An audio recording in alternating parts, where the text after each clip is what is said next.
Chapter 13. When we finally left the open-topped room and headed back to the rest of the company, all eyes were on us. "Everyone get some sleep. We are leaving here in 5 hours, Thorin told the group sternly, not looking back at me. The plan was in effect. We would act no different towards each other until our feelings were properly sorted out. I didn't come on this quest to meet someone and start up a relationship. I came to do Middle-earth a favor. I walked towards Bilbo, who had placed a sheet next to my spot. He looked up at me when I arrived but said nothing. "Are you mad because I ditched you?" I asked him. "Yeah, kind of. What was that all about?" "Well, I thought I would try and talk to Thorin after we overheard Gandalf and Lord Elrond. It turns out he's still a dick and refuses to share anything with anyone." "Well, I'm glad you're starting to realize that." He looked down at the floor. "Oh, and also, I thought about what you said. About how you wanted me here, and you're right. I went on this adventure to do something with you, not to necessarily make friends." He bought my lie but had made me feel guilty for lying in the process. "I'm really happy to hear that, Bilbo," I told him, smiling. He returned the smile with one of his own and sat down on his makeshift bed. I took up the spot beside him and laid back, looking once more at the stars. I subtly turned my head towards where I knew Thorin was resting and saw he too was looking up at the stars. Another small smile played on my lips and I let my eyes close. "Yn? Yn?" Someone was calling to me but I couldn't reach them. "Hello?" I called back, frantically trying to run. My body felt like it was stuck in thick mud. I couldn't run, I could barely move. The voice kept screaming at me, getting closer and closer until my eyes finally flew open. My heart was racing and I grabbed onto the arm of the person shaking me awake. "It was just a dream. You need to get up," he whispered, trying to mask his concern for me, and quickly moving on to the next person in the group. I rubbed my eyes. That was a fast 5 hours. I gently shook Bilbo awake and he groaned in annoyance. "Is it time already?" he whispered to me. "It would appear so," I responded, pulling the blanket up close to my neck. It was brutally cold this morning. Reluctantly, I started to get up and pack my small carry-on bag. I didn't have much: a change of clothes, some snacks for the road, and a couple female necessities. When we were all packed up, Thorin ushered us towards the path we used to get into Rivendell. "What about Gandalf?" I asked him, too tired to resist when he put his hand on my back to guide me up the side of the escarpment. "We cannot wait for the wizard this time. We must leave now," he responded. "But if I am to learn to trust you, you must be able to trust me, huh?" I closed my mouth and we re-entered the hidden valley path. At the beginning, the walk was quite slow but, as the company started to awaken, we all picked up the pace. We were now running on a time limit and any time wasted could be fatal to our quest. "Be on your guard, we're about to step over the edge of the wild. Balin, you know these paths. Lead on," Thorin told us, a look of wonder filling his eyes. "Aye," Balin responded, moving to the front of the group. The terrain changed from the tall dead grass we had escaped from, to a lush forest, then back again to tall grass. It was hard not to marvel as the world around us changed so rapidly. Every step we took was one step closer to the lonely mountain. I could feel the energy in the group change as we continued to get closer and closer to the mountain. As the day progressed, the sky did not get any lighter. It darkened over even more as a large thunderstorm started brewing. The wind whipped at my face and neck and I pulled my jacket up against my ears. The rain was coming down like bullets. We had changed terrains once more and now the scenery was composed of tall mountains. I debated whether or not we should take cover from the storm but decided against it. We were walking carefully on a thin rock ledge. Any sudden movements could lead you towards your death. "We must find shelter," Thorin called, raising his voice to be heard over the rain, and completely echoing my own thoughts. "There's nowhere to go," someone yelled from the back of the group. Before he could respond, Dwayne called out in fear, "Look out!"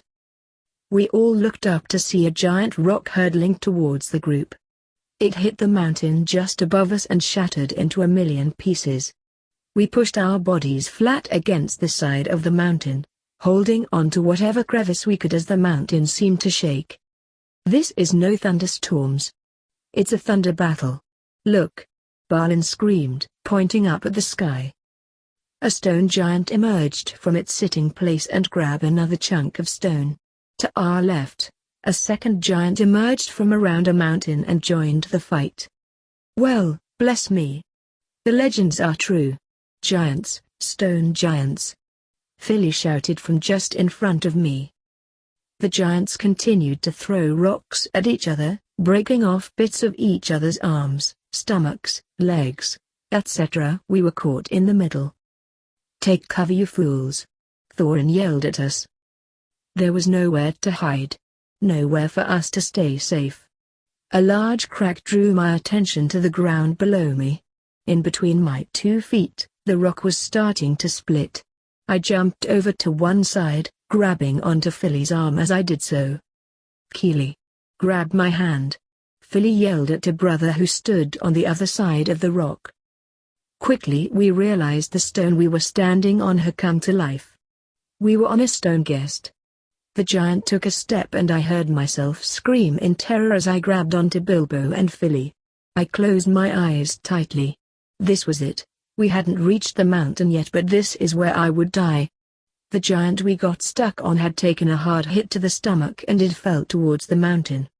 One of its legs fell neatly onto the side of the mountain, which meant Thorin, Keely, Gloin, and Oin were safe. The rest of us screamed, grabbing onto each other as we came barreling towards the mountainside. We slammed into the rock and the force pushed me off the edge. "We're all right. We're alive," I heard Balin say. I tried to call for help but my voice escaped me again. I clung desperately to the side of the mountain as the rain continued to beat down on me. "Wait! Where's YN?" Buffer yelled in panic. I heard them frantically looking around for me before finally looking out over the side. "Y/N!" Bilbo screamed in fear. "Grab her!" Thorin yelled at the others. "YN! Grab my hand!" Buffer told me, laying down and reaching his hand out for mine. I tried to reach but my strength failed me. I slipped again, almost losing my grip on the rock. I let out a scream as the rock started crumbling under my hand. Seeing this, Thorin jumped down and grabbed my waist, pulling me up with him. Once I was on solid ground, he let down his bearings and lost his footing. He slipped backwards and started to fall backwards. "Thorin! Someone grab him!" Dory shouted. Dwyn and Balin grabbed the collar on his cloak and pulled him away from the edge. My heart was still racing and it took all I had not to fall forwards and vomit. "I thought we lost you, lass," Dwyn said to me, pulling my focus away from Thorin and gave me a hug. "They have been lost ever since they left home. They should never have come. They have no place amongst us," Thorin said, looking at Bilbo with disgust and me with sadness and almost heartache. I felt tears prick my eyes. I knew he had to do this, but I wouldn't lie and say it didn't hurt. I looked over at Bilbo, who didn't bother to meet my gaze. I felt awful. I knew Thorin only said those things to me to throw the company off their guard, but he meant what he said to Bilbo. Thorin yelled at Balin to find us a cave and he pulled me off to the side as the others erupted into chatter. He placed his hands on my shoulder and leaned down so we were eye level. "You need to be more careful. If anything were to happen to you." "I'm fine," I told him, placing his hand on my heart. "See? I'm safe." He smiled and went to hug me. I stopped him, taking a step away. "What was that?" he asked, raising his eyebrow. "Not with everyone watching." Before he could respond, a voice interrupted us. "Here," Balin called out, leading us to an opening in the rock face. We followed Balin and discovered a cave that stretched far back. The ground was covered with sand, but it was dry and safe from the rain and whipping winds. Thorin put Buffer on the first watch and instructed us to get some rest. We would have no fires tonight, not in this cave. I closed my eyes but no sleep came. I couldn't shake the nagging guilt in my stomach. Bilbo must have been feeling horrible, and here I was being the favorite of the two. It was a few hours before I heard someone get up, shuffle around and walk towards the front of the cave. "Where do you think you're going?" I heard Buffer ask the person. "Back to Rivendell," Bilbo's voice replied. A pang of sadness filled my heart. He was leaving. Thorin had finally gotten to him. "No, no, no. You can't turn back now. You're part of the company. You're one of us," Buffer whispered back quietly. Who was I kidding, thinking I could help? I'm a Baggins. I never should have offered. I get it. You're homesick. No, you don't. You don't get it. None of you do. You're dwarves. You're used to this life, to living on the road, never settling in one place, not belonging anywhere. I widened my eyes in shock and Bilbo's words but didn't dare show that I was awake. Buffer didn't respond and the entire cave seemed eerily quiet. "Buffer, I'm sorry. I didn't mean that," Bilbo quickly continued. "No, you're right. We don't belong anywhere," he said sadly. There was some more shuffling. "I wish you all the luck in the world. I really do." I went to get up, to try pleading with my brother when he raised his voice above whispering level. "What's that?"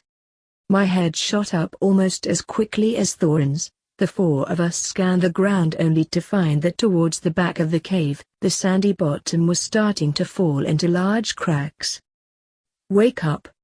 Wake up!" Thorin yelled at the group. They all stood up, startled and worried.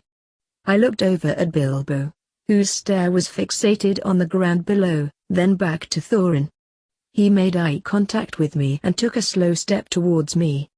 The ground gave way before he could reach me and we slid down a huge makeshift tunnel that led us underneath the mountain. We screamed and tried to hold onto each other but it was no use. We were going too fast and the tunnel was too dark. We toppled into a large pile, surrounded by the bars of a wood cave, if you could even call it that. Thankfully for me, I landed on top of the dwarf pill. Some of the other dwarves weren't so lucky. I looked around at the cage we were in, trying to get a sense of my surroundings. It looked like it was made by a young child.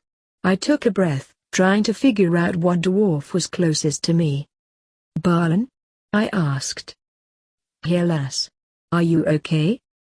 "I'm fine. Where's Bilbo?" "Most likely towards the bottom. We will find him, don't you worry." Before I could ask any more questions, the room was overcome with loud screeching and I heard Thorin from the bottom of the stack. "Goblins." I'm glad you enjoyed that video / gameplay. Just remember to hit that like button, subscribe to the channel, and leave a comment down below. Until next time, goodbye!